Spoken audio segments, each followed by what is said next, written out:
Bueno, buenos días a todos. Mi nombre es Liz, soy residente de primer año de cirugía general del Hospital Interzonal de Agudos, Dr. Oscar Allende de Mar del Plata. Es un placer poderlos acompañar hoy y es un honor para mí presentar un caso clínico el día de hoy. Muchas gracias. Bueno, continuando, aquí tenemos nuestro adorado hospital. Y este es el plantel quirúrgico que tenemos, tanto residentes como los doctores de planta.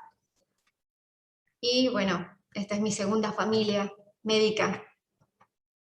Empezando con el caso, el incidente se da en vía pública, paciente varón de 30 años con una herida cortopunzante en región tóraco-abdominal izquierda.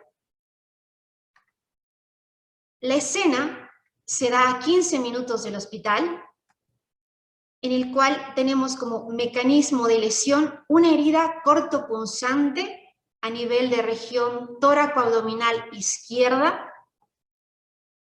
Tenemos que la lesión es una herida no soplante, como podemos ver en la imagen.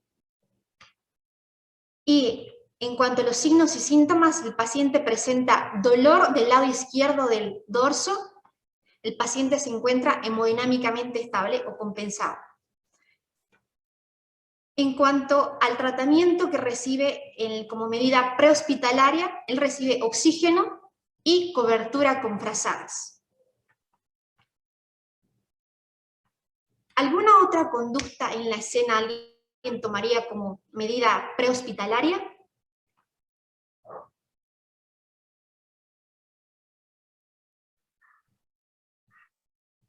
¿Alguien quiere aportar algo?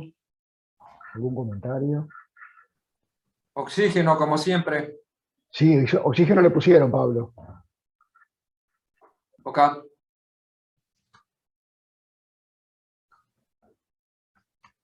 Perfecto. Entonces, el paciente se lo deriva a la guardia del hospital, ingresa a shock room 30 minutos después del incidente con la herida de arma blanca.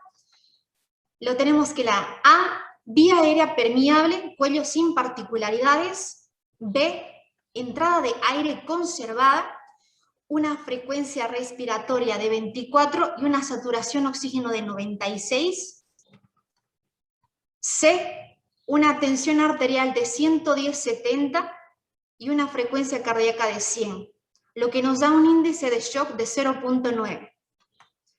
El paciente tenía un Glasgow de 15/15 y se podía observar lo que era la herida de arma blanca en la línea axilar anterior de 3 centímetros, específicamente en el sexto espacio intercostal. El abdomen indoloro.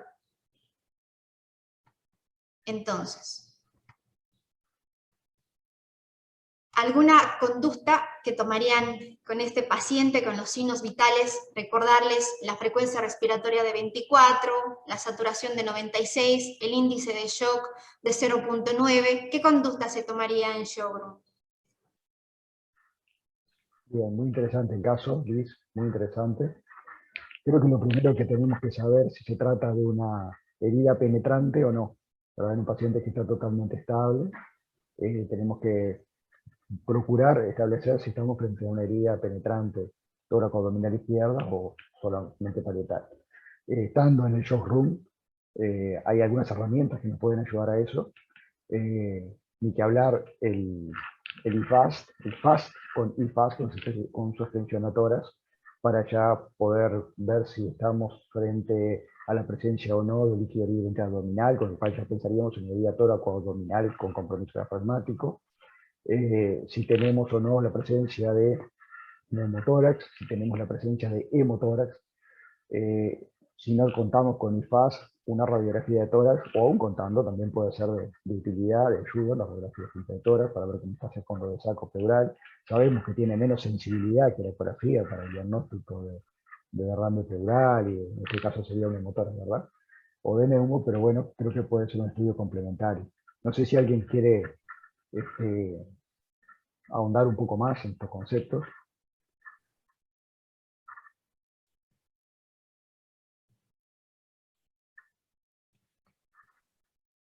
Bueno, no sé si no hay más comentarios. Seguimos Bueno, adelante, a ver. bueno, Está Daniel quería comentar. Una pregunta, Liz. A la ocultación, el paciente, ¿cómo estaban los ruidos cardíacos? Normal. normal. ¿Normales? Dale. Bueno, Y creo que por las respuestas que estoy leyendo en el chat, que no había tenido oportunidad de leerlo, más o menos estamos todos de acuerdo. ujú. Bueno, siguiendo.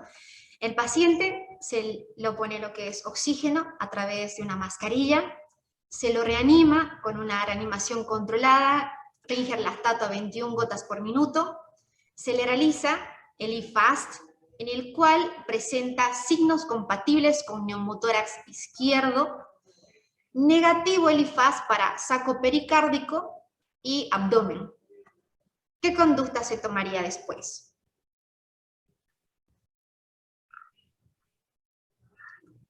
Muy bien. Bueno, no quiero acaparar la conversación. Queda abierto.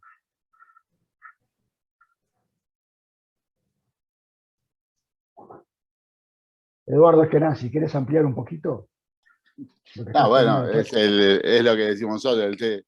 Tiene una violación de su cavidad pleural, ya se sabe, un neumotórax izquierdo.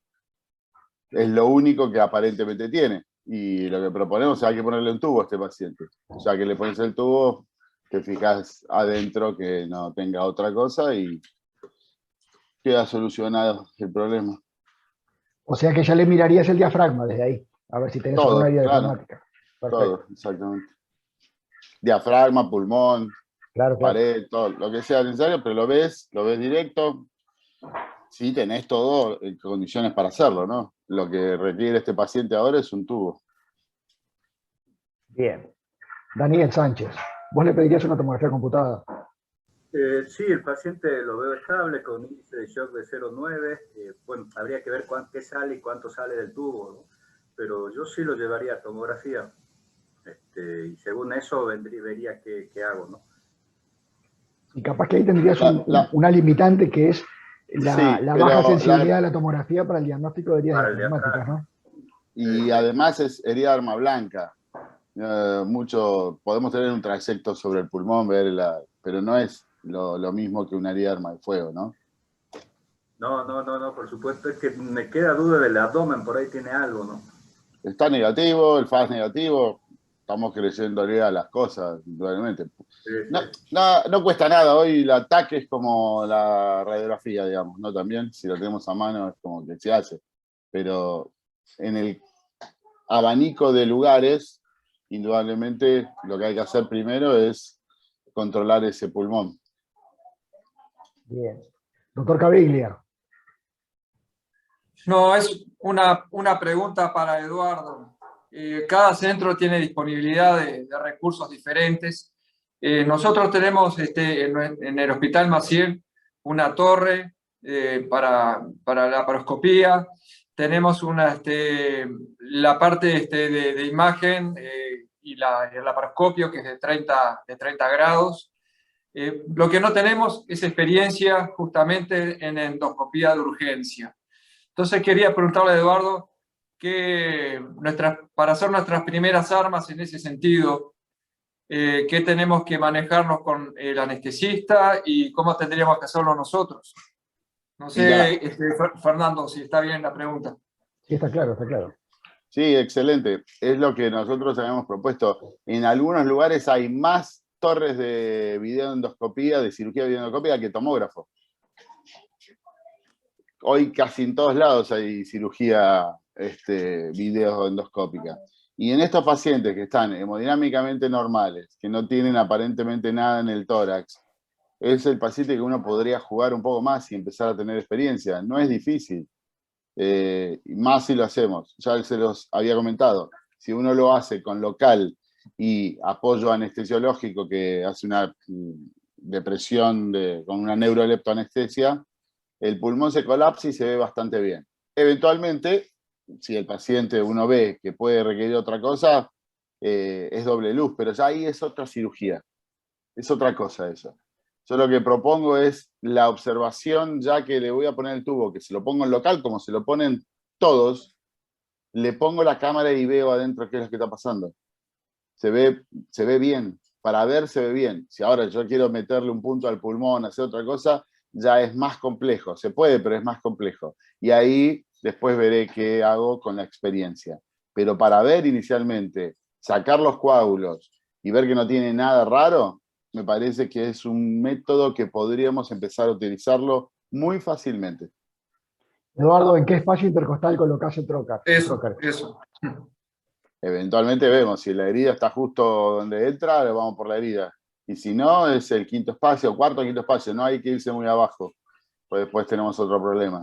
Se ve bien, con 30 vas para cualquier lado. El paciente lo pones en decúbito lateral contra lateral Sí. a la lesión. Exactamente. ¿Y otra entrada para el aspirador? No, nosotros estamos haciendo... vos la incisión la haces de 2 centímetros. 1 centímetro es el trocar con la cámara, más vas para que no se ensucie, y por arriba del trocar le metés el aspirador. Eduardo, una pregunta. Supongamos este paciente, ¿no?, que vaya una BAT, ¿se la haces antes del tubo o Claro, antes del tubo. Cuando haces la incisión para colocar el tubo, metés la cámara. Lo ves que tiene aspirador, ves el diafragma abajo, no tiene eventualmente nada. Más en esta que sería arma blanca, vos sabés que la trayectoria es casi en el lugar. Claro. Y vas a ver el pulmón, si está sangrando, nada. Y Claro. eventualmente es más arriba, podés ver la pared si tiene alguna lesión del intercostal. Y de salida le sacas el tubo. Le colocas Y el de tubo. salida le pones el tubo, chao, listo. Perfecto. Más, se lo pones con visión directa del video y sabes que te queda bien para arriba, bien colocado. Bien. Perfecto. La próxima, Folo.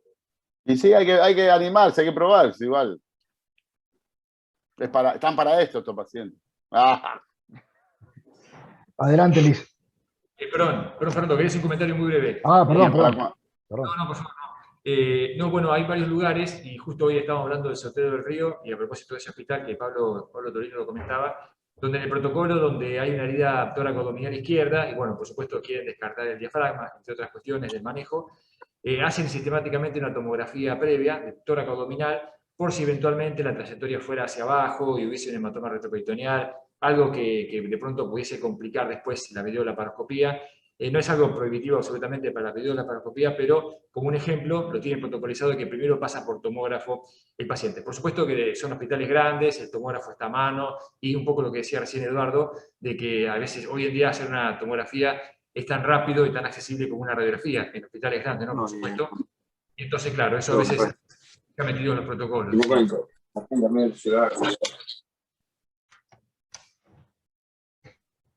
Perfecto, gracias, Guillermo. Bueno, Adelante, Liz. Bueno, en el caso del paciente, con él lo que hicimos fue colocarle el tubo de avenamiento pleural izquierdo con salida de aire y 500 cc de sangre. Como podemos ver en la imagen, a la exploración visual de la herida, se podía constatar que la herida era profunda y que iba más allá del plano muscular de los intercostales. Lo que hacemos adelante es suturar la herida. Ahora, la pregunta es, ¿qué es lo que hacemos siguiente? Lo llevamos a tomógrafo. 1, 2, le hacemos la rayos X de tórax. 3, le hacemos una videolaparoscopía. O 4, le hacemos una videotoracoscopía. Bueno, creo que en cierta forma fue discutida, ¿no? Bueno, en este caso nosotros lo que hicimos, primeramente fue, aquí tenemos la imagen del paciente con el tubo de avenamiento pleural, tenemos la herida que está en la región tóraco-abdominal izquierda de más o menos 3 centímetros de longitud, la cual está suturada, pero es importante saber que en heridas en la cual tenemos un hemoneumotórax, en la cual ya sabemos que es una herida que va más allá del plano muscular intercostal, ver y sospechar de una lesión diafragmática. Es por esta razón que es importante recalcar también de que en este caso el diafragma es un músculo activo en el cual durante la expiración e inspiración este se mueve. Razón por la cual se decide hacer lo que es una videolaparoscopía.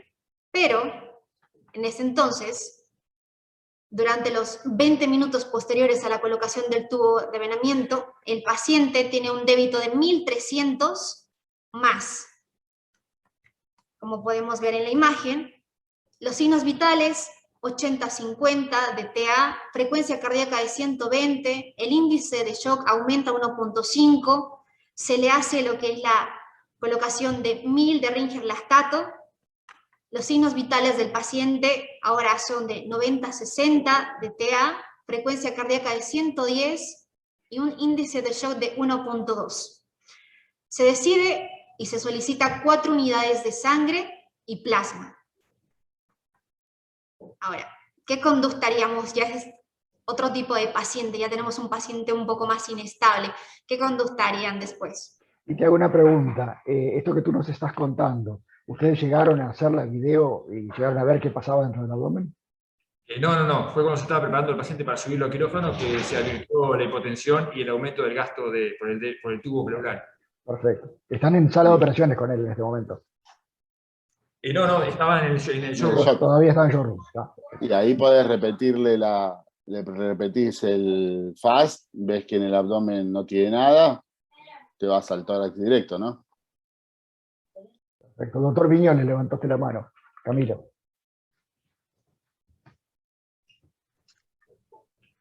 Sí, buen día. Buen día. Buen día para todos. Un poco de la clínica, si ustedes están de acuerdo con esto, cuando las heridas de tórax no se exploran, ¿tá? ¿Qué opinan de la maniobra de colocar la mano y hacerlo toser al enfermo para ver si es una herida penetrante?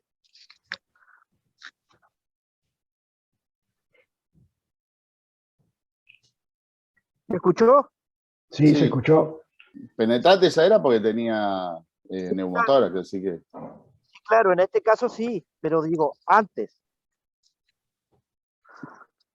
No, yo creo que mejor es hacerle o un IFAST, rápidamente lo haces y tenés una altísima sensibilidad si tenés presencia de ocupación pleural de cualquier etiología, sea esta por aire o por sangre.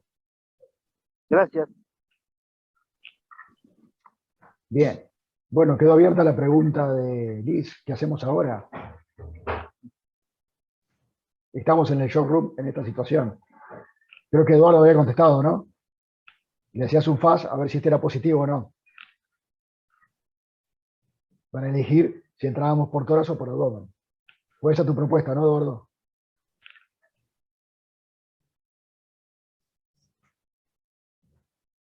Sí, sí. Y el foro fue más agresivo. Toracotomía anterolateral izquierda. Fuiste derecho al tórax, Folo.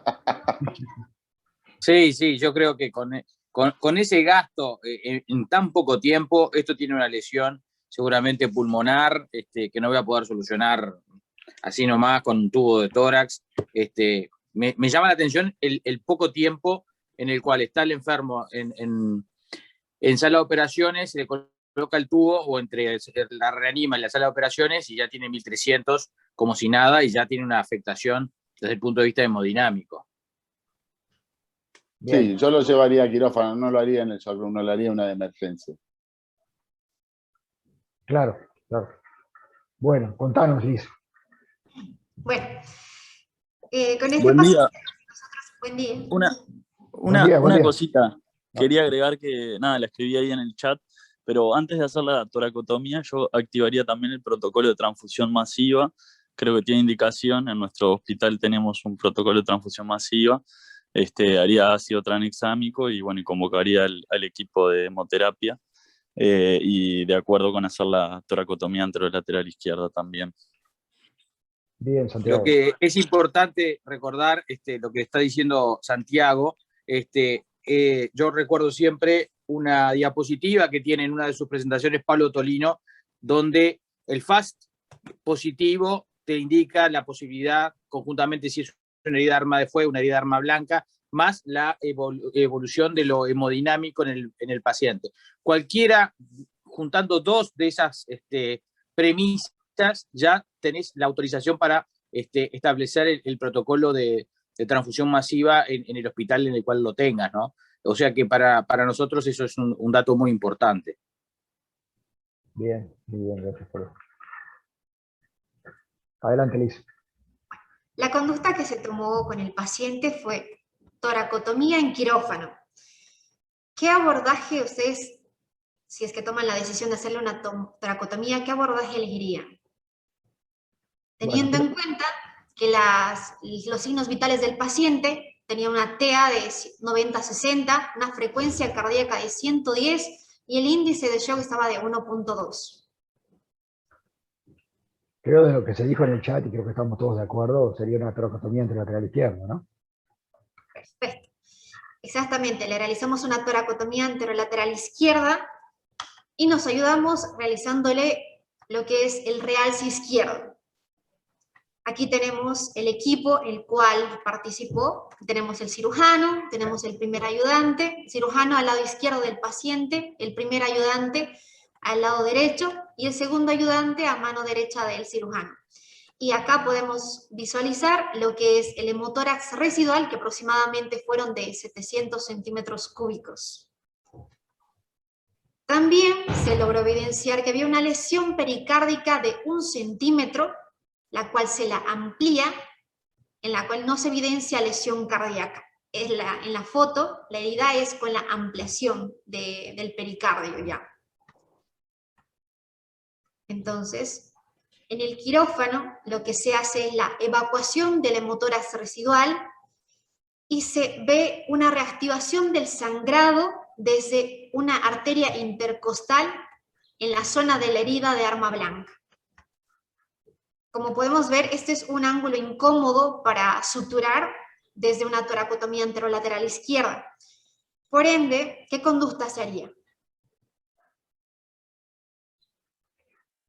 Es cierto, es muy interesante eso porque realmente es un detalle técnico que nos ha pasado, ¿verdad? Que cuando tú haces la toracotomía y te queda en una posición realmente incómoda un sangrado parietal.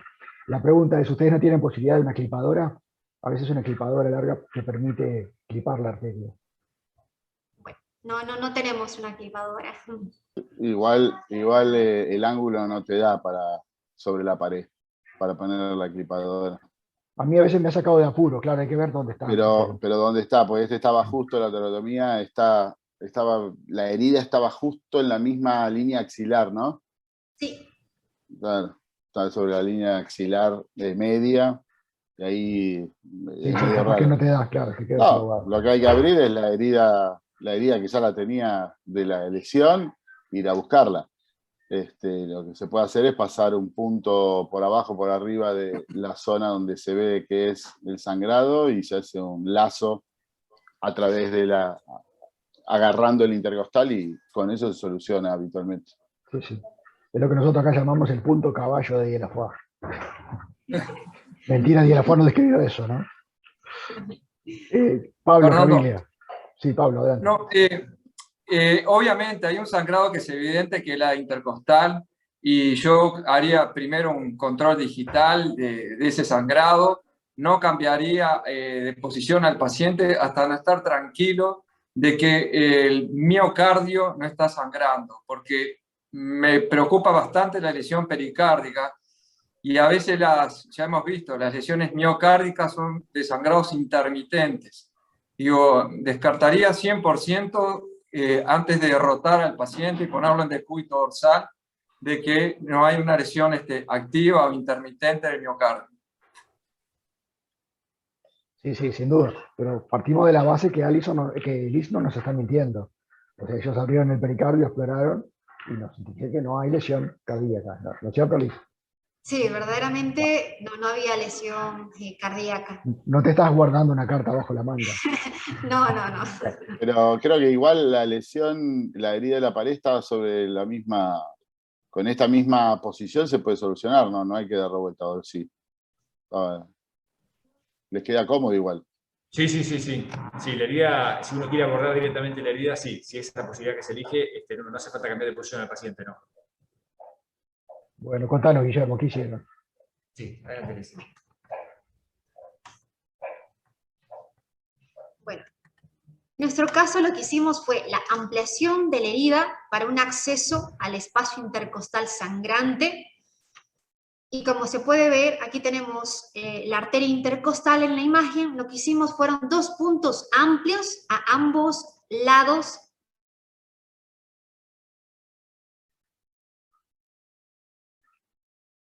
Quedaste enmudecida, quedaste frisada.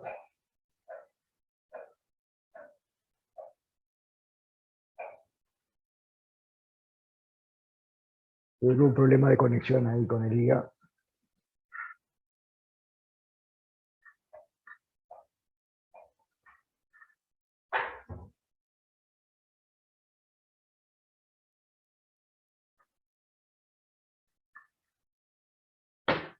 No, lamentablemente se cortó la comunicación.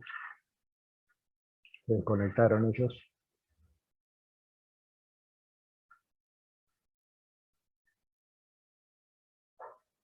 Ahí están, parece, Fernando. ¿Está entrando de nuevo?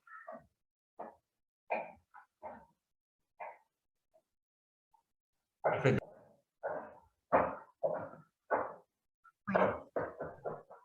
Perdón, un comentario, Fernando.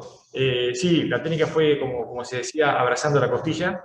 Y un poco, bueno, este concepto también tiene alguna similitud con cuando, ahora es menos frecuente que antes, ¿no? Pero cuando había que operar una úlcera duodenal o gástrica sangrante, que uno no daba un punto en el centro del cráter de la úlcera, sino que usaba varios puntos cardinales, por lo menos 3, porque claro, es un sitio sangrante al cual le llegan en forma radiada por ahí más de un vaso, y si uno da un punto en el centro puede dejar un sitio sangrante. Entonces uno rodeaba el cráter con puntos periféricos, digamos, de forma tal de abarcar todo sitio sangrante. Y acá también, en este caso, son abrazando la costilla un poco más lejos del sitio donde nosotros vemos que ingresó el cuchillo, para que si el cabo quedó retraído de la arteria, bueno, uno sabe que lo tome, ¿no?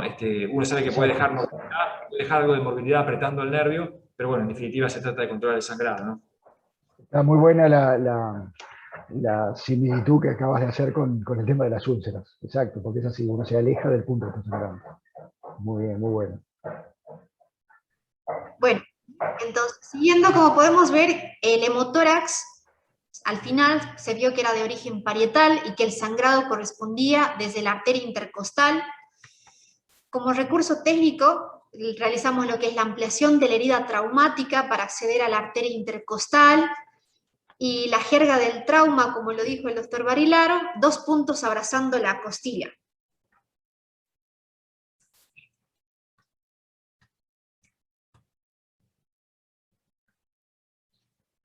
Sí, aquí queríamos aportar otro caso brevemente, y aprovechando la presencia de Eduardo, un caso que tiene algunas similitudes y algunas diferencias para ver justamente otras formas de abordaje y manejo de la lesión. Adelante. Sí.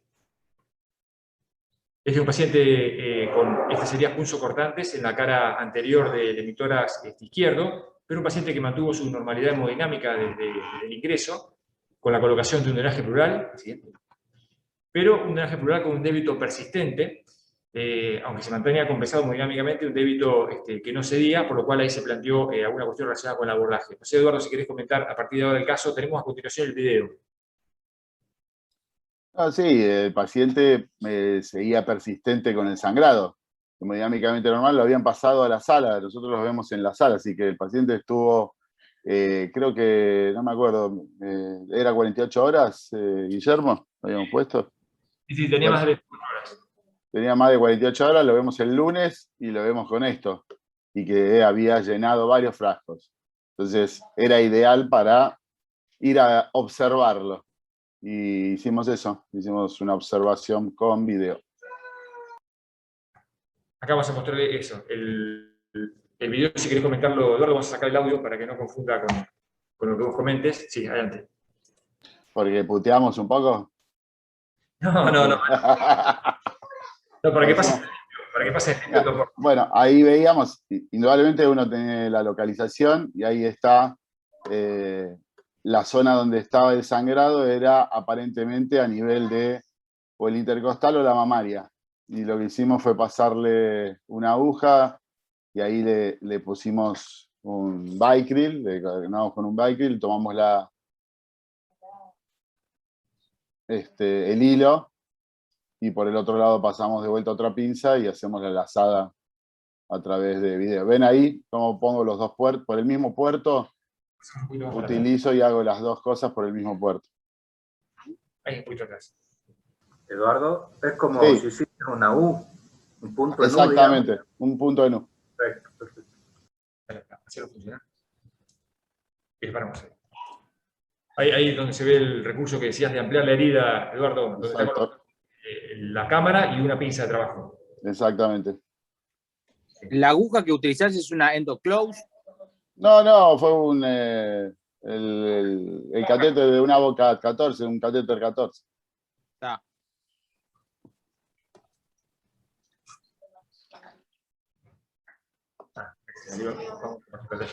¿Dejaste de compartir pantalla de nuevo, Liz? Sí, vamos a volver acá. Eso. Perdón.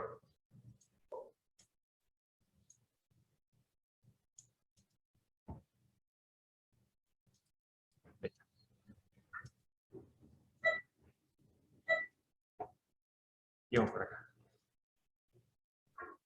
Sí, ahí.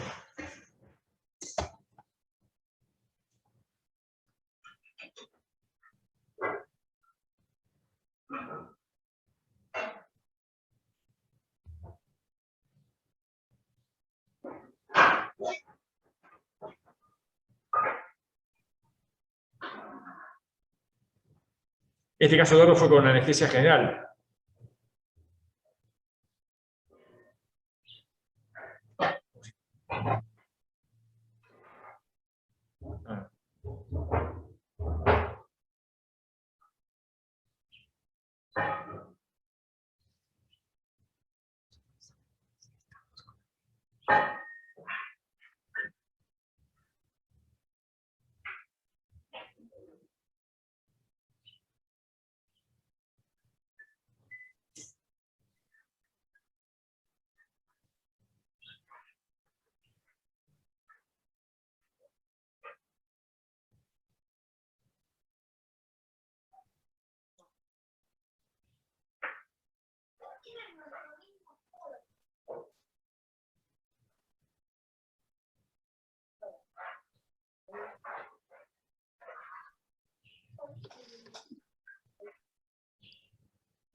¿Ahí estás abrazando la costilla o le estás dando punto al pedículo específico? No, era la mamaria.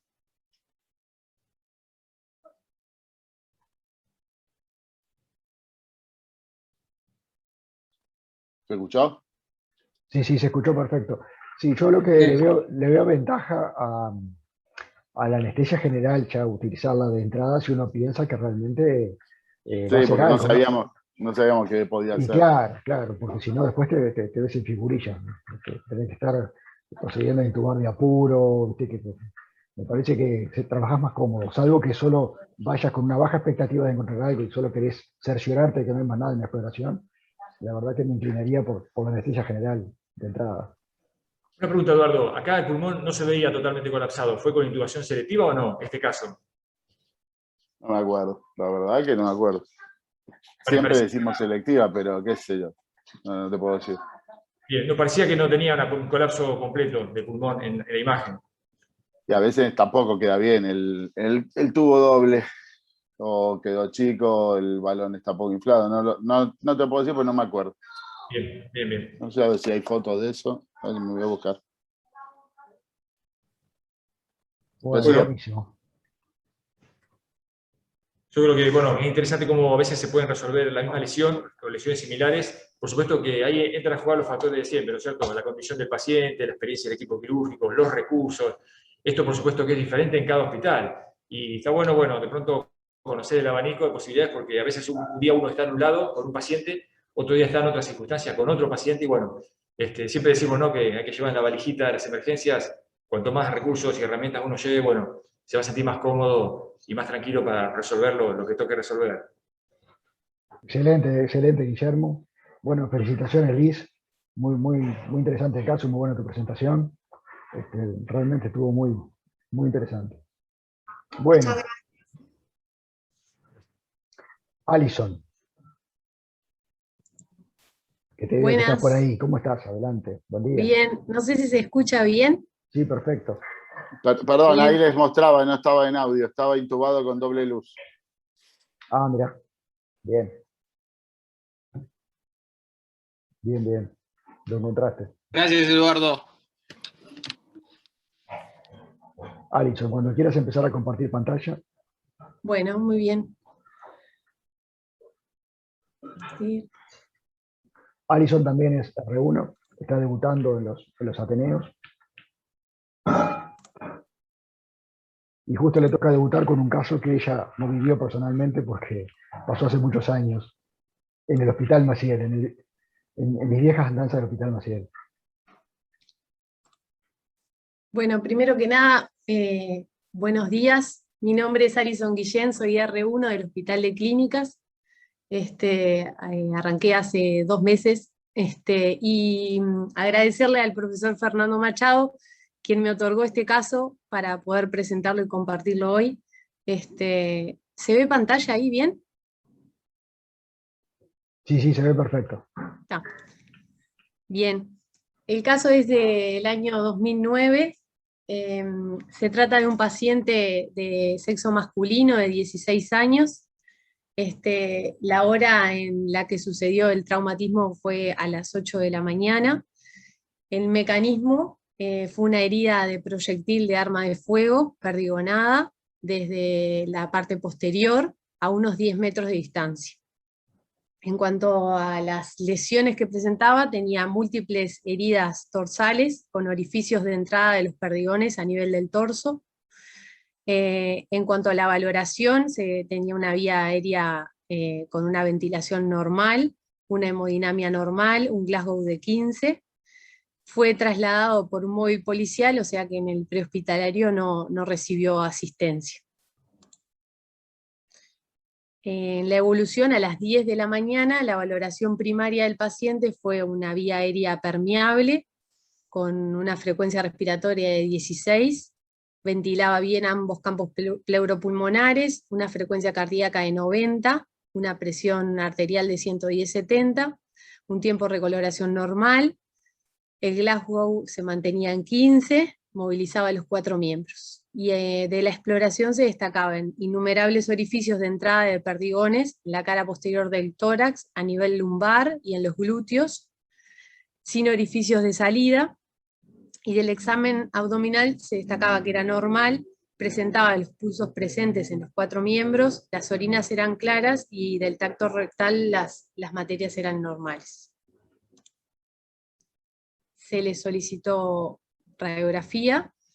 Esta es la radiografía del tórax, en donde se ven los múltiples perdigones. No vemos borramiento de los fondos de saco, al parecer no se ve neumo. Se le sacaron otras radiografías, que ya las voy a compartir. Miércoles. Esta otra se ve en el abdomen también. A nivel posterior es donde tiene más. No se ve neumo a nivel abdominal. Esta es de cara izquierda.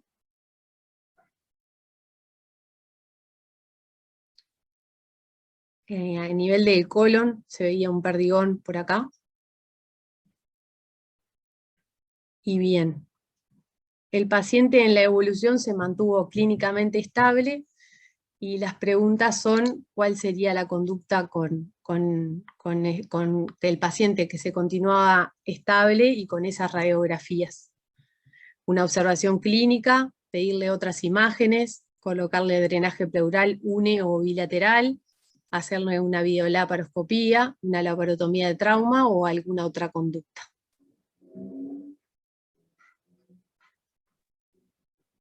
Bueno, en el chat, por unanimidad, todo el mundo está pidiendo tomografía computarizada, ¿no? No sé si hay alguna otra opinión. Pero no, yo hice un comentario anterior, muy breve. Ahí trajo a la policía sin tratamiento, y bueno, a veces uno se sorprende en la bibliografía cómo encuentra trabajos de todo, ¿no? Y una vez Demetrios Demetriades, en su grupo de Los Ángeles, había hecho un trabajo comparando la sobrevida de los que eran transportados por el servicio prehospitalario médico y los que eran transportados por la policía o familiares. Y había más sobrevida en los que eran transportados por la policía o por los familiares, porque los traían muy rápido, no le colocaban vías, no los reanimaban con suero, con soluciones que pudiesen levantar la presión.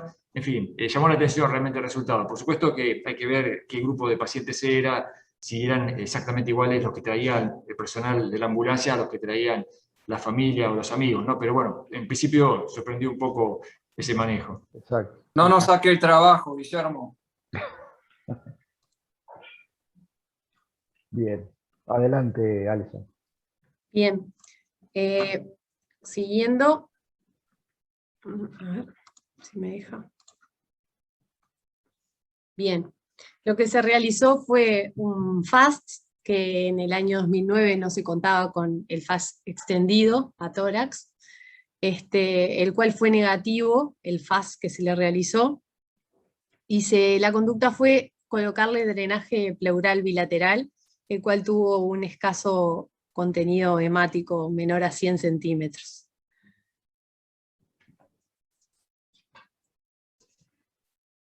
Yo quiero aclarar que, digo, en realidad uno contaba con el equipo porque era el ecógrafo, no contábamos con la experticia, no sabíamos, el año 2009 no realizábamos IFAS, solo realizábamos FAST.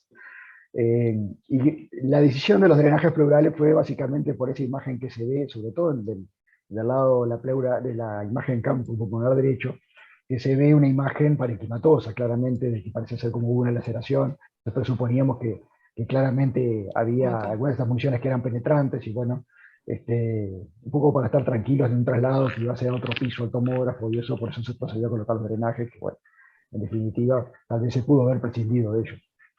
Visto en retrospectiva. Sí, Pablo.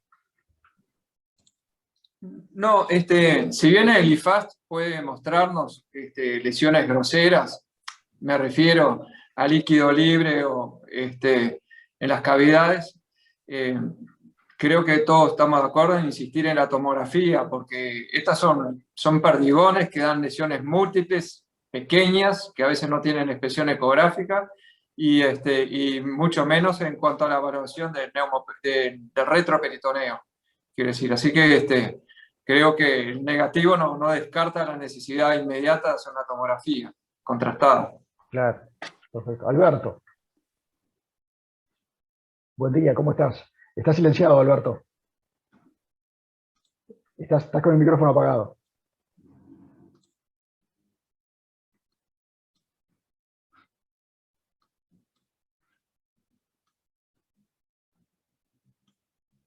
A ver si te puedo reactivar yo desde acá.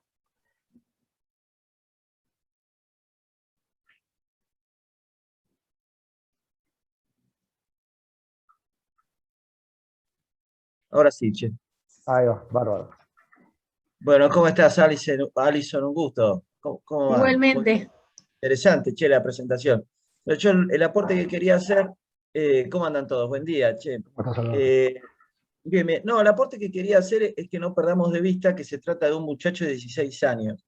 Y es muy importante, a veces uno lo tiene naturalizado y seguro lo hace, ¿no? Pero en estos casos hay que estar al lado de él, ¿no?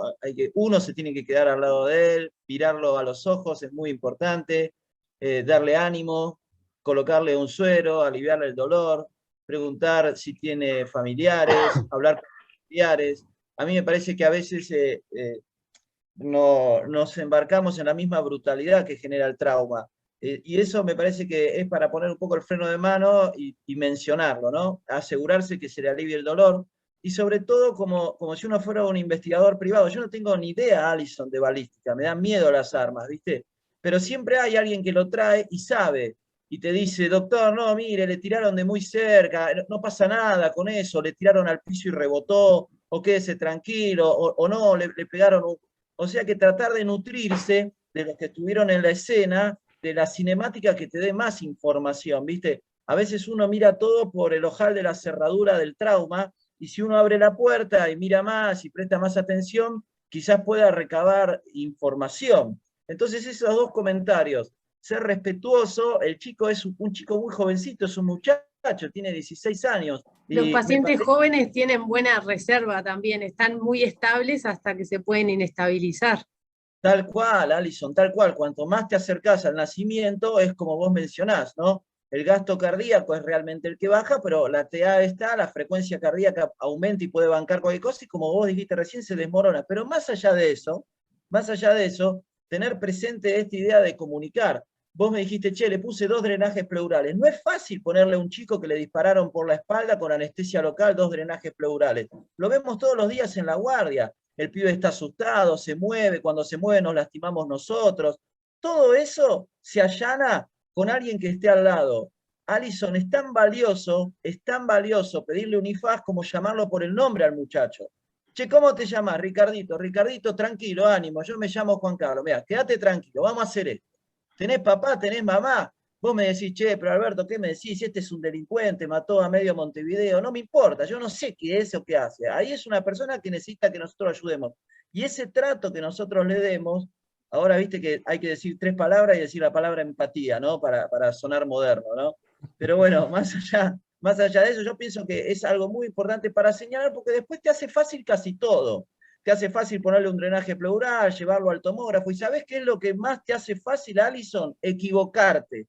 Porque nosotros nos equivocamos. Y cuando vos tenés hecho ese puente afectivo, emocional, de contención, las equivocaciones nuestras las digieren mejor los familiares, ¿viste? Sí. O sea que quería hacer esa observación. Buenísimo, Alberto. Gracias. Yo creo que es muy importante porque habla de todos otros aspectos que a veces en el devenir de esa vorágine del trauma y del herido de bala que llegó, que pum, que pan, y a veces quedan en el olvido.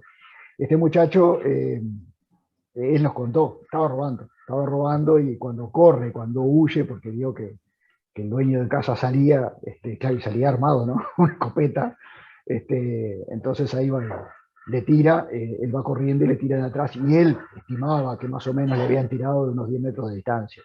O sea, el único dato que tenemos desde el punto de vista balístico, por así decirlo, era el relato del chiquilín. Que él no era, hace muchos años yo no recuerdo muchos detalles, pero sí me acuerdo que no era muy expansivo, era más bien parco en sus palabras, como muchas veces sucede, ¿viste? Claro, están en un entorno, en un contexto en el cual se produce esto que ellos más bien tratan de no, porque siempre, tal vez que a veces te viene como que el médico está del lado de la policía, parece, entonces a veces eso cuesta y es una barrera más desde el punto de vista comunicacional en estos contextos, cuesta ganarse la confianza.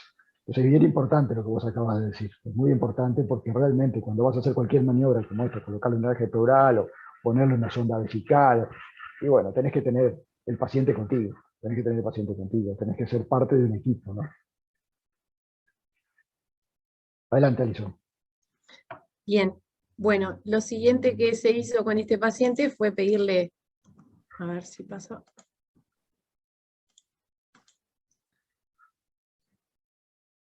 Lo que discutieron recién de pedirle una tomografía, se le pidió la tomografía, ese es el Serviu de cuerpo completo.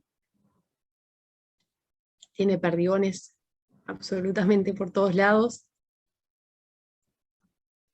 A nivel del tórax se ven estas lesiones de contusión.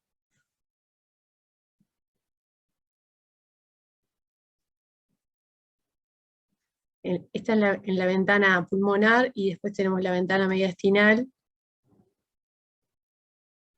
donde se ven las mismas.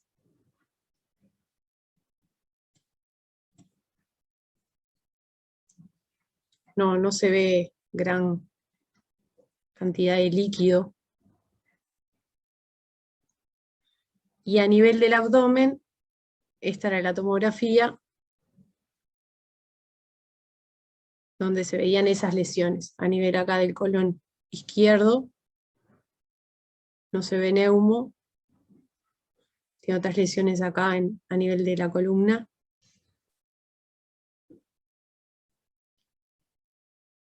El abdomen, Fernando, continuó el examen abdominal normal, ¿verdad? Sí, el examen abdominal era normal y a nosotros nos generaba dudas precisamente la topografía de esos 2 proyectiles, esos pequeños proyectiles, perdigones, que bueno, aparentemente estaban del lado de afuera o junto a la pared del colon descendente, pero bueno, realmente ese era el principal motivo de preocupación de todos los proyectiles que vimos, ¿no? Bien. Y la pregunta a plantear es, con esa tomografía, ¿cuál sería la conducta? Pregunta, perdón, ¿es el único sector que era sospechoso, peligroso de que podía haber una lesión, era esa imagen de ese perdigón que estaba en la cara posterior del colon, o había otro intraabdominal? No. Intraabdominal no había nada más. Todo lo demás era parietal.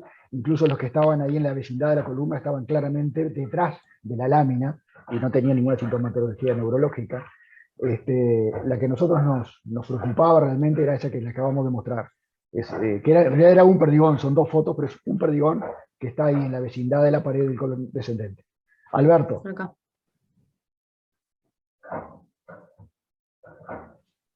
Che, interesantísimo, de lo más interesante que vi en el último tiempo, Alison. 2 consideraciones, de vuelta, 2. Una con respecto al tórax. Creo que estos casos son muy interesantes, los que tienen los perdigones intraparenquimatosos, intrapulmonares, porque constituyen una entidad, no en el momento del trauma, sino en los días sucesivos, o en las semanas sucesivas, Alison, que son las fístulas arteriovenosas intrapulmonares. Ese es un temazo, Alison. ¿Por qué? Porque son enfermos que empiezan a insaturar y uno no sabe si están insaturando por la contusión pulmonar. Entonces acá yo creo que saca pecho, infla el pecho el cirujano de trauma que lo tiene en la cabeza y que le pide una angiotomografía. Y se fija si alguno de esos perdigones logran hacer conexiones arteriales y venosas intrapulmonares. Punto 1. Eso me parece que es muy importante, sobre todo para ayudarlo al intensivista, que a veces no entiende, o te dice, che, tiene un hematoma, tiene un hemotórax, lo voy a ventilar, no lo ventilo, es una neumonía asociada al ventilador. Para, momentito, hagamos una buena angiotomografía y fijémonos si hay fístulas traumáticas, que no se ven el mismo día, se ven en esa semana de internación. Y el segundo punto, yo no piso el palito de operarlo, no queremos operarle el abdomen. A mí me parece que sería lindo, ya con ese proyectil que no va a cavitar tanto, porque no es un proyectil que va a tener un halo de cavitación, sino que ya se agotó en el trayecto, prepararle el colon con fosfodón o con algún purgante y hacerle una endoscopía. Me parece que uno tiene que esforzarse por no operar al paciente. En definitiva, considerar la malformación arteriovenosa, es decir, la fístula arteriovenosa intrapulmonar postraumática, y considerar el uso de la colonoscopía diferida para asegurar la lesión colónica. Por supuesto, si la clínica canta, si uno sospecha, no, pero yo me envalentonaría por no llevarlo a quirófano. Bien, muy bien. Creo que Daniel Sánchez también estaba opinando por lo mismo. Nicolás Martínez. Y Carlos Hola, buenos Pilazo. días. Sí. Interesantísimos los 2 casos. Estuve medio distraído. ¿Cómo están? He tenido pacientes, y ya les había comentado, no sé si hay bibliografía de lesiones inclusive que le lesionó el colon, que está dentro del colon o del recto, me tocó a mí el perdigón, y el paciente se fugó del hospital sin tratamiento alguno, no nos dio ni para pensar qué había que hacer, y volvió y no tuvo ninguna consecuencia por eso. Digo, yo la verdad que nunca lo he leído, pero vi lesiones de recto con perdigones adentro del recto, subperitoneal, que el paciente se fue para la casa y cuando volvió por otra cosa, por una infección de la herida de los perdigones, pero no tenía ningún problema en el recto, no tenía aire alrededor del recto ni ninguna complicación por eso. En este paciente yo estoy de acuerdo con hacerle la colonoscopía, como dice Alberto, para ver si tiene una lesión de la cara posterior del colon retroperitoneal. Sería la única lesión de la que tenemos que tener cuidado. Gracias. Bien. Gracias, Nicolás. Carlos Pilasi. Hola. Hola, Carlos. No sé si se puede poner. Con respecto al proyectil ese que se encuentra bastante bajo en el abdomen izquierdo, ¿este paciente tuvo un tacto rectal? Normal. No había sangre, bien. No. ¿Y el abdomen cómo estaba clínicamente en ese Blando, momento? depresible, indoloro, totalmente normal. Bien. Yo creo que ese paciente lo seguiría clínicamente, no le haría colonoscopía en este momento. Creo que no va a agregar mucho. Si el paciente tiene una perforación, se va a ver clínicamente. Normalmente hay un tiempo de espera, eso los colombianos lo tienen muy protocolizado. Las heridas que son anteriores, penetrantes, independiente del mecanismo, pero que son anteriores, son 24 horas de observación, y las que son posteriores son 48 horas. En general se ha visto que los pacientes que no desarrollan abdomen agudo en ese tiempo, es muy poco probable que tengan alguna lesión, y entonces ahí se pueden alimentar a las 24 o 48 horas según por dónde venga la lesión. El caso que comentaba Nico, bueno, me parece que tuvo mucha suerte, pero creo que no sería muy recomendable con una lesión demostrada dejarlo a evolución espontánea. En ese caso fue porque, bueno, el paciente se fugó, pero creo que el mensaje sería, si es que hay una lesión demostrada, hay que tratarla. En este caso es una lesión sospechosa y yo lo observaría clínicamente sin muchas más cosas. Régimen cero, líquido endovenoso y seguir con clínica y laboratorio. Bien, gracias, Carlos. Pablo Caviglia. No, medio me convenció recién Carlos y Nico.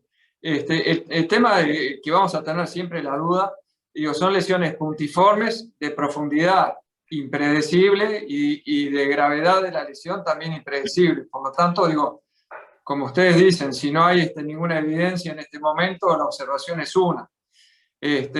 Preocupa incluso ahí a izquierda, si no hay un uréter lesionado, bueno, eso se verá con la tomografía con contraste y la fase de excreción. Y bueno, está. Ya sé que esto implicaría explorarlo, implicaría hacerle una enorme mediana supra infraumbilical para estar seguro. Entonces, hay que poner en la balanza justamente, ¿no?, la observación versus una laparotomía grande, porque creo que incluso la laparoscopía tampoco para las lesiones estas que son más bien retroperitoneales nos aportaría mucho. Así que bueno, 48 horas estaría bien en este caso. Polo, ¿querés hablar? Fernando, Sí, yo fui uno de los que argumentó la laparoscopía. Yo me planteo, en este enfermo tenemos una sola lesión intraabdominal, pero esto mismo, pensando en esta misma tomografía con 2 o 3 lesiones a nivel del sector derecho, evidentemente a nivel del vaso, o sea, yo no me quedaría tranquilo, yo personalmente, 48 horas esperando a ver qué pasa en un paciente que está estable todavía, pero que me cuesta muchísimo tomar una conducta no operatoria. Quiero ver las lesiones, quiero ver por dentro ese abdomen, o sea, no digo una laparotomía, pero una laparoscopía me parece que en un paciente joven, estable, no es tanta la agresión. Bien. Antes de que avances, Alison, yo después quiero decir una cosita antes de que avance con la próxima. Sí, Nicolás. Y Carlos Pilasi después. Adelante.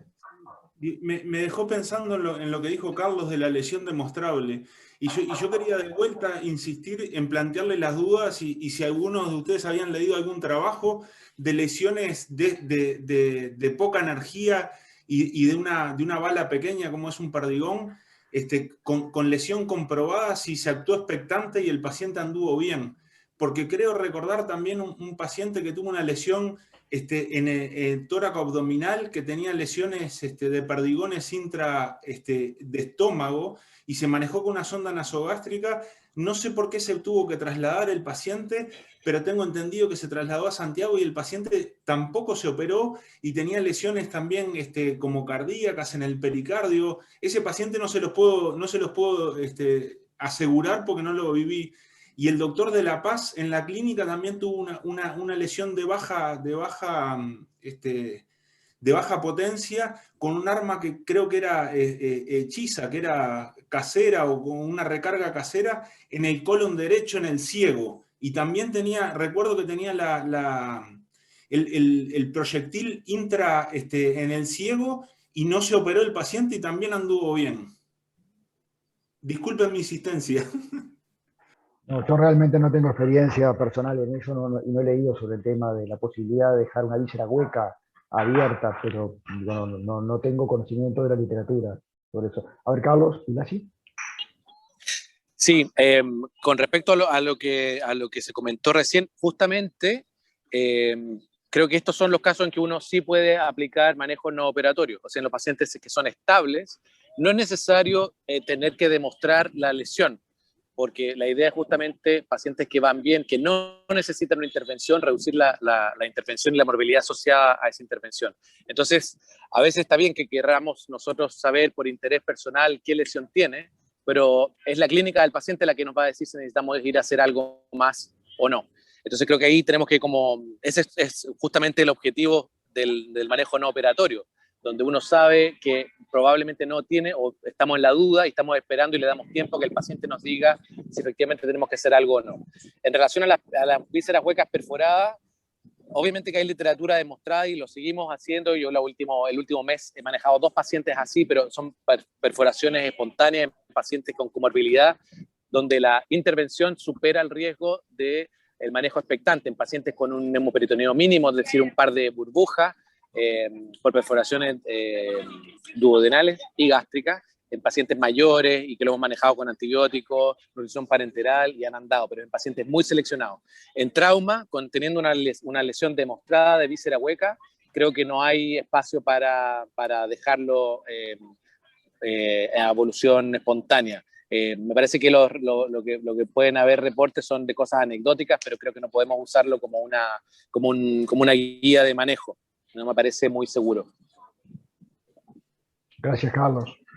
Bueno, les cuento que en el año 2009, si bien hacía poco tiempo que yo había vuelto de Cali, había estado por allá y veníamos con todos los protocolos precisamente de manejo no operatorio, de manejo selectivo, empezamos a trabajar en el Hospital Maciel, sobre todo para heridas de la pared anterior del abdomen, penetrando en la pared anterior del abdomen, donde la expresión semiológica es temprana, ¿verdad? Empezamos a hacer manejo no operatorio selectivo en pacientes con heridas de arma blanca. También éramos bastante más agresivos y van a ver que la decisión que tomamos en este caso, bueno, hoy capaz que 10 años después, más de 10 años después, estoy de acuerdo con ustedes, pero van a ver que en ese momento me agarraba con el cuchillo entre los dientes y bueno, no fue tan así y no pude resistir la incertidumbre de ese proyectil junto al colon descendente. Adelante, Alison.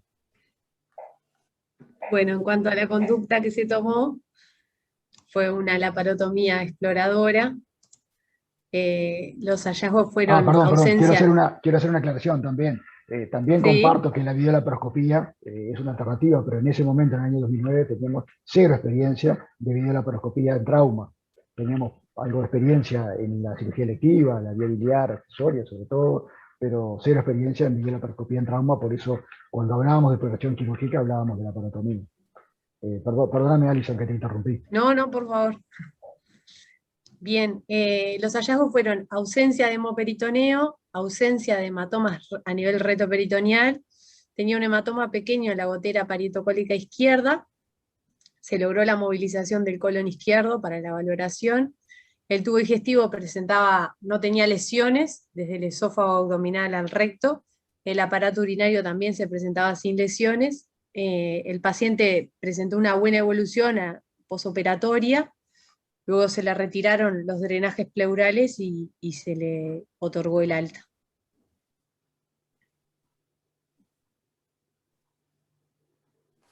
Bueno, acá en el chat por suerte tengo un defensor, alguien que me tira una mano, pero no, realmente yo hoy concuerdo con ustedes, tengo otra visión de este panorama y tenemos otras herramientas.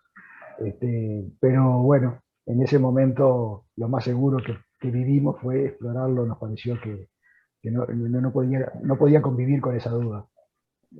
Tal vez hoy un seguimiento, como se ha planteado, podría ser la conducta más adecuada. Carlos, Milasi, adelante.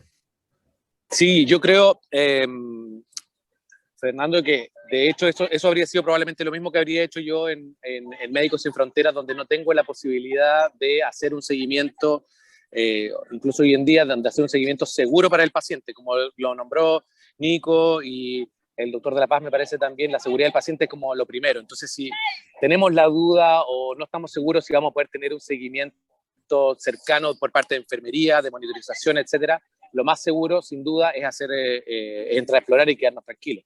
En el caso de la exploración, solamente un comentario con respecto al hematoma que tiene en la gotera parietocólica. En las lesiones penetrantes, todos los hematomas que están en relación al intestino deben abrirse, porque a veces debajo del hematoma es donde tenemos la perforación. Por lo tanto, Claro. todos los hematomas deben abrirse y explorarse. Solamente ese comentario. Perfecto. Muchas gracias, Carlos. Voy a hacer un comentario siguiendo la línea del doctor Pilasi.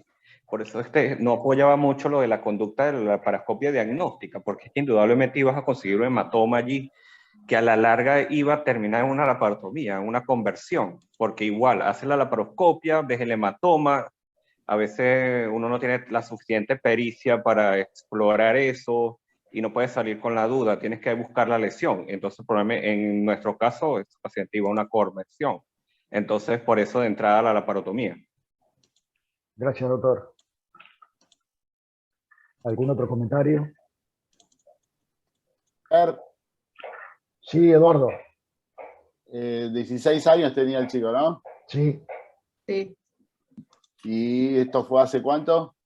En el 2009. 2009. Hace bastante. ¿Volvió el chico? No. Nunca más. Sería interesante ver ahora si tiene una eventuación. No. Que lo recuperaste con la laparotomía. ¿Qué querés decir con que lo recuperé? El tipo no se va a olvidar nunca más, no hizo nunca más nada. No volvió más. Claro. Aprendió la lección. Claro. Alberto Ossa, ¿querés hacer alguna reflexión final? Porque vos tenés reflexiones que... Él es pediatra, Alberto. Claro. No, me quedé pensando en lo que decían si lo habían controlado por las malformaciones postraumáticas, arteriovenosas, que es un capítulo interesante porque es lindo también el diagnóstico, es sencillo el diagnóstico, se hace con un ecodoppler al mes o a los 6 meses y se le pone un poquito de aire en una vena y si las malformaciones están presentes va a aparecer en el ecodoppler un shunt, un circuito, van a aparecer esas burbujas en la aurícula. La angiotomografía la hace el diagnóstico, son pacientes que si uno no los trata no se embolizan esas malformaciones, pierden el filtro pulmonar y pueden tener abscesos cerebrales o ictus o ACVs. Es una entidad que está subdiagnosticada y en estos casos donde hay proyectiles intraparenquimatosos me parece que tendríamos que chequearlo. Y después me quedé pensando en todas las declaraciones que hacían con respecto a la idea de operar, y creo que quizás ahí tendríamos que reflexionar por el sesgo de confirmación, ¿no? Porque si realmente creo que opinamos de esta manera porque no tenemos la posibilidad de hacer una endoscopía, porque nosotros no hacemos la endoscopía, pero nosotros sí hacemos y le sacamos un jugo fenomenal. Recién cuando lo escuchaba Eskenazi decía, che, pensaba para adentro, tenemos que empezar a poner el gastroscopio en el espacio pleural, porque hasta le veo más virtudes al gastroscopio o al colonoscopio que al laparoscopio, porque tenemos un canal de trabajo, podemos pasar unos clips, unos hemoclips, podemos aspirar, podemos lavar la lente. Estaba pensando en eso, pero creo que tenemos ese sesgo de tratar de solucionar con las cosas que sabemos usar. Y la reflexión que hago con respecto al colon es que a mí a veces me cuesta mucho. Recién Carlitos Pilasi decía, che, abran los hematomas. Y a veces abrís el hematoma y no sabés si tiene una lesión transmural o no. Y ahí el endoscopio te lo aclara. Y no hace falta ni que esté preparado, porque si el paciente tiene un cilindro de materia fecal grueso, no está todo sucio el colon. Vos podés sortear ese cilindro de materia fecal y lo podés ver la mucosa desde adentro. Yo creo que tenemos que quizás abrir un poco más el debate hacia el rol de la endoscopía flexible en el manejo de los pacientes, no solo de trauma, sino de urgencias. Anoche nos tocó con Guillermo un paciente que estábamos en la terapia intensiva. Un segundito les cuento que era un enfermo que ya lo habíamos reoperado el viernes pasado por una dehiscencia de una anastomosis y tenía montada la ileostomía y la fístula mucosa y no andaba bien, ¿no? Estaba el abdomen cerrado y montado. No andaba bien, 5º día, en ilio, con fiebre, y terminamos haciéndole una enteroscopía ahí en la cama de terapia intensiva y comprobamos que tenía una isquemia de la fístula mucosa con una perforación. Entonces es como que me parece que si nosotros podemos contar con ese método, puede cambiar la historia. Me parece, en definitiva, más fácil detectar el compromiso del tubo digestivo por la mucosa que por afuera, sobre todo cuando hay hematomas. Y ni hablar el izquierdo, no es tan fácil. Uno dice, no, mira, movilizo el izquierdo. Y cuando uno es jovencito, que no tiene tanto el hábito de hacerlo, a veces no parietaliza bien los vasos gonadales, no baja el uréter, pierde el plano, entra al retroperitoneo, lastima más que el proyectil. Me parece que hay varias consideraciones, pero en definitiva, si tuviera que cerrar, tener presente lo de la malformación arteriovenosa intrapulmonar y tener presente o darle una oportunidad al endoscopio. Ya sé, che, mi hospital lo usa el gastroenterólogo, no me lo presta. Bueno, lo mismo lo vivimos con el ecógrafo hace un tiempo atrás. Eso es, no es una excusa, me parece. Hay que empezar a agarrar los endoscopios y sacarle más jugo. Muchas gracias, Alberto. Bárbaro. Carlos Pilasi. Sí, quería solamente agregar que con respecto a las endoscopías, sí las hacemos siempre en la parte baja, y la hacemos nosotros los cirujanos de trauma, la rectosigmoidoscopía rígida en los pacientes que tienen lesiones bajas.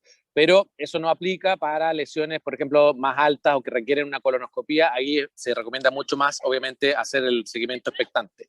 Tuve un caso esta semana de una chica que se cayó y se enterró la pata de un colgador de ropa, de estos tendederos móviles, y le entró por la vagina hasta el abdomen.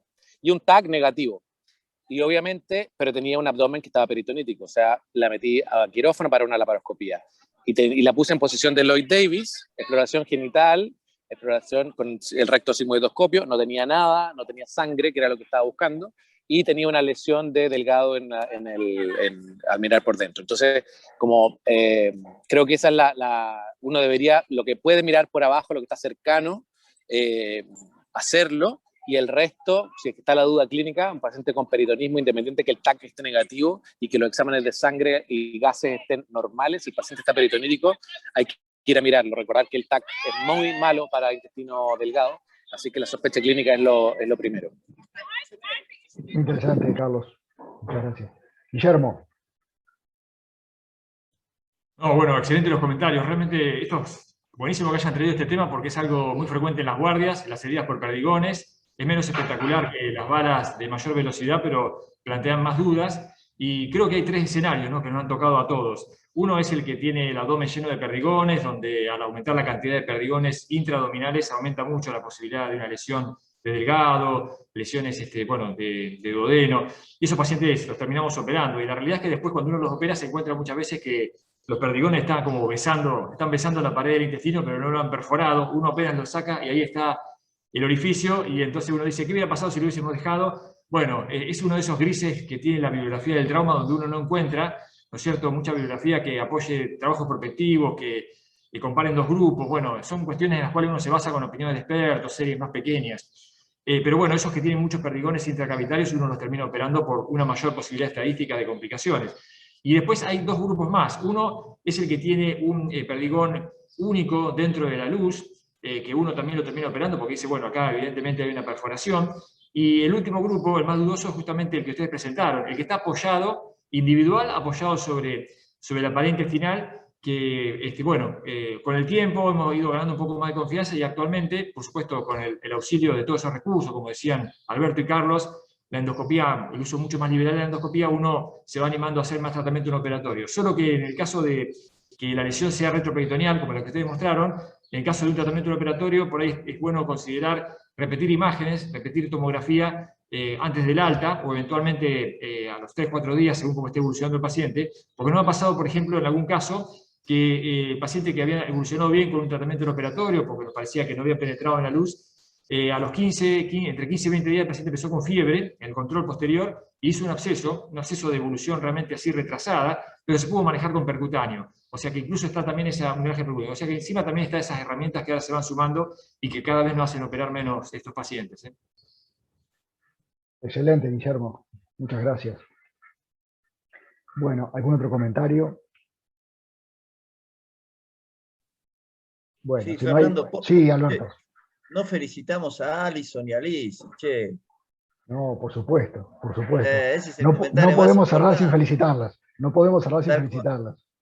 Tal cual. Yo me pongo a pensar en ellas que ven estas fotos, ¿no? Estas caruchas un sábado a la mañana. Y te imaginas un Bambi, ¿viste? Que cae en un zoológico, ¿viste? Entonces, bueno, muchas felicitaciones y lo mejor. Te deseo lo mejor, Alison y Liz, para vos en la vida profesional, lo mejor.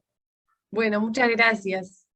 Bueno, con estas palabras de Alberto, que no podemos otra cosa que sumarnos todos, cerramos por hoy y nos encontramos el sábado que viene. Un gusto verlos. Gracias. Que pasen muy bien. Chao. Chao a todos, buena semana.